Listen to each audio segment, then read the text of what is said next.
She said, "Ugh, you're being so dramatic. It's just a girls' trip." After booking a week in Miami without telling me. I said, "You're right, I am." Then I planned my own trip that made her regret not inviting me.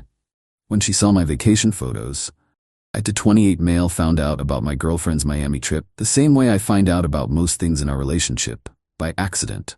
Was using her laptop to print a work document. Mine was updating when an email notification popped up. "Your Miami Beach resort booking is confirmed. 7 nights, oceanfront suite, 4 guests, departing in 2 weeks. We'd been together 3 years, living together for 1. Never once mentioned a trip, never asked if I had plans, just booked it." When Isabel, 27, got home from her yoga class, I asked casually, "Hey, do we have any plans for the last week of the month?" She barely looked up from her phone. "Nope. Why?" "Just checking. Might pick up some extra shifts at work." "Cool." That's when I decided to test it. "Actually, maybe we could do something. Haven't had a vacation in a while." She finally looked at me, irritation flashing across her face. Damien, I can't plan everything. If you want a vacation, plan one." Interesting, so I pushed a bit more. "What about you? Any plans coming up?" "Just work stuff. Maybe some things with the girls." "Things with the girls. 7 nights in Miami Beach, right?" I let it go that night.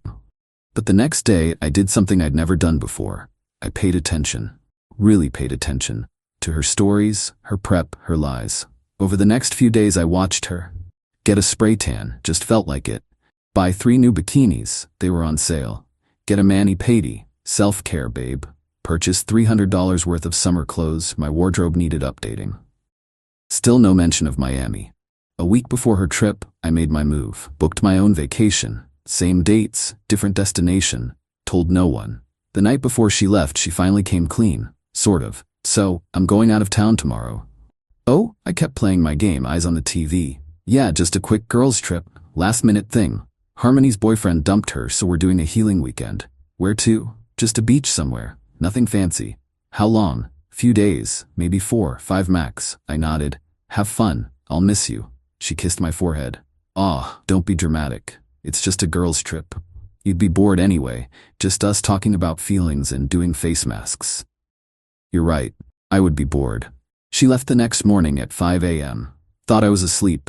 I heard her and her friends giggling in our driveway, loading up an Uber XL with enough luggage for a month. At 8 a.m., I left too. Update 1. Let me explain my plan, because it wasn't about revenge at first, it was about clarity. See, Isabel had this pattern. Girls' trips were sacred. "No boys allowed," she'd say. But she'd always come back with stories that didn't quite add up. Timestamps on photos that didn't match. Inside jokes about people I'd never heard of. Defensive when I asked basic questions. So while she was heading to Miami, I was heading somewhere else. Somewhere I'd always wanted to go, but she'd shot down every time I suggested it. Hiking in the mountains, a cabin retreat, actual peace and quiet. I'd booked a guide, planned trails, the works, even bought proper hiking gear. Was genuinely excited to do something for me for once. But here's where it gets interesting. Day 2 of our respective trips, I'm at the summit of this incredible trail, feeling alive for the first time in months. I post a single photo, just me, mountains, sky. Caption, "Sometimes you gotta create your own peace." Within minutes, my phone starts buzzing. Not from Isabel, she hadn't contacted me once since leaving, but from mutual friends. "Dude, thought you were home?" "Bro, Izzy said you had to work?" "Wait, you're on vacation too?" That's when my buddy Kieran sent me something that changed everything. A screenshot from Harmony's Instagram story. The healing from heartbreak girls trip. Except Harmony was very much still with her boyfriend. He was in the photos, along with 3 other guys I didn't recognize, and my girlfriend in a tiny bikini sitting on some dude's lap at a pool party. The caption, "Miami squad complete." I sat on that mountain looking at this photo and felt nothing. Not anger, not sadness, just clarity. But it got better. Kieran, absolute legend that he is, did some digging. Turns out one of the guys, the lap she was sitting on, was her Instagram photographer friend, Christian. The one she was always texting about collaboration opportunities. You know what's wild? I wasn't even mad about the cheating vibes. I was mad about the lying, the elaborate deception, making me feel dramatic for wanting basic transparency. So I adjusted my plan. I posted another photo, this time from the hot springs I'd found. Steam rising, mountains in background, just vibing. Caption: found paradise. Turns out it was hiding in the places she never wanted to go. 20 minutes later, Isabel texted for the first time. Where are you? Me? Vacation? Thought you were on a girls' trip? Her: I am. Why didn't you tell me you were going somewhere? Me: why didn't you tell me about Miami, or Christian, or the fact that this is definitely not a girls' trip? Read receipts on. No response. But her friends started watching my stories religiously. Every trail, every view, every peaceful moment I posted, they watched within minutes. Then Isabel made a crucial mistake. She tried to make me look bad. Update 2, Day 3. I wake up to find I've been tagged in an Instagram post by Isabel. It's a photo of her and her friends, conveniently no guys visible, with a long caption: sometimes you realize that not everyone is happy for your happiness. While I'm here supporting my bestie through heartbreak, certain people decided to be petty and plan competing trips. Emotional manipulation at its finest. But we're still glowing. Can't dim our light. The comments were exactly what she wanted. Men are so petty. He couldn't let you have one thing. Toxic behavior, babe. You deserve better. I could have gone nuclear. Posted the screenshots of her with Christian. But nah, I had something better. See, while Isabel was crafting her victim narrative, I was actually having the time of my life. Met a group of fellow hikers at the lodge, 2 couples and a solo traveler named Luna, who was a professional photographer. Luna offered to take some proper photos of me with her camera. Real photography, not iPhone selfies. We spent the day hitting different trails, getting incredible shots. That evening, I posted a carousel. Me at various peaks, genuine smile, looking healthier than I had in months. The final slide was a group shot with my new hiking friends around a campfire. Caption: grateful for new friends who show you that adventure is better when it's honest.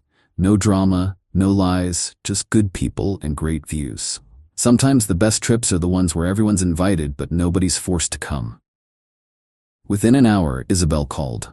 I let it ring. She called again and again. Finally sent a text. Call me now. Me, on a hike. Reception is spotty. Her: who is that girl? Which one? Made a lot of friends here. The photographer. Are you trying to make me jealous? Isabel, I'm on vacation. Thought that wasn't a big deal? Heh, I know what you're doing. Having a great time? Yeah, guilty. She tried calling again. I turned off my phone and went to the evening astronomy session the lodge was hosting. Meanwhile, back in Miami, her carefully curated girls' trip was falling apart. How do I know? Because Harmony's boyfriend started posting the real stories. Turns out he was tired of being hidden too. Boat parties, club nights, Christian with his arm around Isabel in every photo. The healing weekend, looking more like a couple's retreat where I was the only partner not invited. But here's the best part. Remember those new friends I made? The couples? Turns out one of them, Gretchen, worked at the same marketing firm as Isabel. Small world. Gretchen recognized her from my phone when Isabel kept calling. Oh my God, that's the girl who told everyone her boyfriend was too controlling to let her travel. Excuse me, what? Update 3. Gretchen spilled everything over dinner that night. Apparently, Isabel had been telling her coworkers for months that I was controlling about her friendships, jealous of her success, too insecure to handle her having male friends, the reason she had to sneak around to have any fun. She'd painted herself as this trapped woman who had to lie about girls' trips just to see her friends. Meanwhile, I'd literally never told her she couldn't do anything. I just asked for basic communication. The real kicker? Christian worked at their firm too. The Instagram photographer was actually their social media manager. And everyone at work knew they were close. I sat with this information, watching the stars, and felt like an idiot. But also relieved, because now I knew I wasn't crazy. All those times she made me feel dramatic for asking basic questions, controlling for wanting transparency, it was all projection.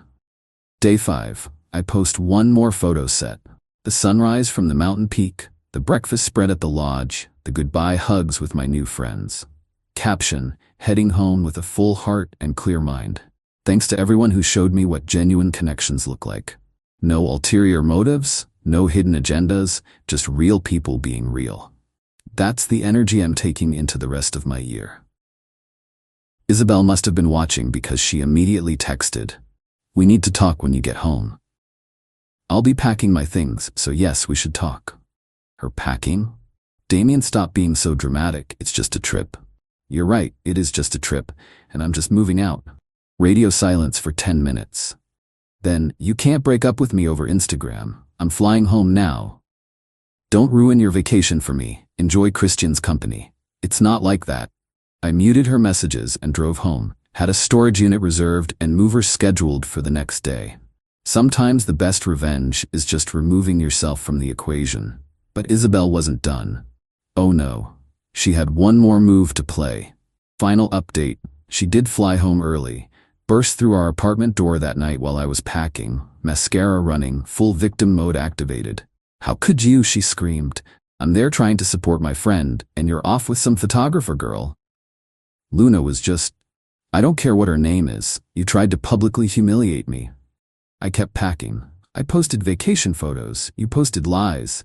It wasn't lies. Harmony was heartbroken. She got back with him during the trip. "Isabel, I saw the receipts. You booked this a month ago, with Christian." She froze. "Who told you about, he's just a friend. Right? Like how this was just a girl's trip." She switched tactics, tears. "I'm sorry, okay? I knew you'd be weird about guys being there. Because you made me feel weird about it. You spent 3 years telling me I was dramatic and controlling any time I asked about your friends. Made me doubt my own instincts. I never cheated. I don't care anymore. And that was true. Whether she physically cheated or not, didn't matter. The lying, the gaslighting, the public humiliation, that was enough. She tried everything over the next few days. Love bombing.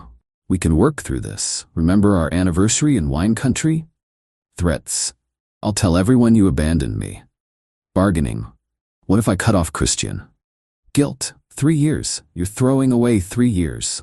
I moved out anyway. Found a studio closer to work. Small, but mine. The aftermath was predictable. She posted about surviving emotional abuse and choosing herself. Her friends rallied around her. Some mutual friends believed her version. But then Gretchen did something unexpected. She commented on one of Isabel's healing from toxic relationships posts. Interesting take from someone who told the whole office her boyfriend was controlling while planning a couple's trip behind his back. Maybe heal from your lying problem first? The post got deleted. But screenshots live forever. Christian, meanwhile, posted a thirst trap from Miami with the caption, "Missing paradise already." Isabel liked it within seconds. So much for cutting him off. 2 months later, they were Instagram official. Her caption, "Sometimes you have to go through the wrong person to find your right person." My buddy Kieran commented, "Didn't you meet him while you were with Damien?" Blocked. As for me, I kept hiking, joined a local mountaineering club, met people who valued honesty over Instagram aesthetics, started therapy to unpack why I'd accepted being gaslit for so long. 6 months later, I ran into Harmony at a coffee shop. She looked embarrassed. "Hey, Damien. I wanted to apologize for the Miami thing. I didn't know Izzy had told you it was a girl's trip. It's fine. Not your relationship. Not your problem. For what it's worth, Christian is, well, she's finding out who he really is." I didn't ask for details, didn't care. But a month after that, Isabel texted from a number I hadn't blocked. "You were right. I was dramatic. He was texting other girls the whole time. I'm sorry for everything." I didn't respond, just smiled, put my phone away, and finished packing for my next hiking trip. This time to Peru, with a group that actually wanted me there. She was right about one thing though. I was being dramatic. Dramatically better off without someone who thought basic honesty was too much to ask for. The photos from Machu Picchu were incredible. Posted them with the caption, "Some views are worth the climb, grateful for paths that led me away from people who couldn't see the value in transparency." Isabel watched the story within minutes, from Christian's account. Some habits, I guess, never change. Edit, for everyone asking, yes, I eventually met someone on a hiking trip. She asked me about my past relationships on our 3rd date. I told her honestly. Her response? "So she gaslit you for wanting basic respect?" Trash took itself out. "We're planning a couple's trek to Patagonia next year." And yes, I was invited from the start.